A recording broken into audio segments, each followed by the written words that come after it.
پرانے وقتوں کی بات ہے کہ ملک یمن پر ایک نیک بادشاہ حکومت کرتا تھا۔ وہ اپنی رعایا کے ساتھ بہت نیک سلوک کرتا تھا۔ اس کی 4 بیٹیاں تھیں، جن میں سے ایک شہزادی بہت حسین تھی، جس کی خوبصورتی پر باقی شہزادیاں نفرت کرتی تھیں۔ اس شہزادی کا نام شہزادی سوہانا تھا۔ ایک دفعہ ان کا باپ کسی کام کی غرض سے بیرون ملک گیا۔ اس نے اپنی ساری بیٹیوں سے ان کی خواہشات پوچھیں۔ ان 3 بہنوں نے قیمتی زیورات لانے کو کہا۔ جب بادشاہ نے چوتھی بیٹی سے پوچھا کہ اگر تمہیں کسی چیز کی ضرورت ہو تو مجھے بتا دو، شہزادی سوہانا نے کہا مجھے ایک گلاب کا پھول چاہیے۔ ان کا باپ کوئی نہ کوئی بات بھول جاتا تھا، اس لیے صرف شہزادی سوہانا کے لیے پھول لے آیا، باقی چیزیں وہ بھول چکا تھا۔ جب وہ گھر آیا تو شہزادیاں دروازے پر کھڑی اپنے باپ کا انتظار کر رہی تھیں۔ جب ان کا باپ آیا تو صرف ایک پھول کے علاوہ اس کے پاس کوئی چیز نہ تھی۔ جاری ہے شہزادیوں نے اپنے باپ کو برا بھلا کہہ کر باپ کی نافرمانی کی۔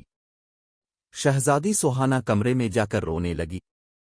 اس کا باپ کمرے میں آیا، اس کا پھول اسے دے دیا۔ بادشاہ نے کہا دنیا میں سب سے زیادہ قیمتی چیز والدین کی خدمت ہے۔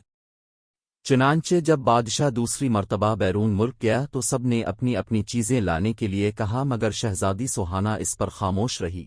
اس نے سوچا کہ اس بار کوئی ایسی بات نہ ہو کہ جس سے میرے باپ کا دل دکھے، تو بادشاہ نے اپنی بیٹیوں کے لیے زیورات لیے۔ راستے میں ایک جنگل تھا۔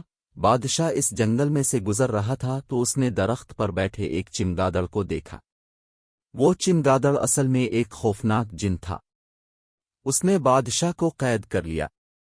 ایک شہزادہ یہ سارا منظر دیکھ رہا تھا۔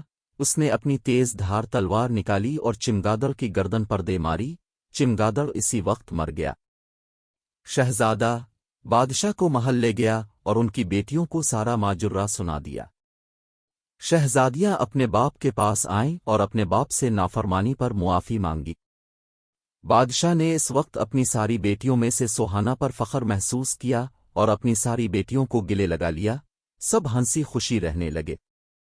دیکھا بچوں، مل جل کر رہنے سے برکت ہوتی ہے۔ ہمیں بھی چاہیے کہ شہزادی سوہانا کی طرح اپنے والدین کی خدمت کریں اور ایسی بات زبان پر نہ لائیں جس سے والدین کا دل دکھے۔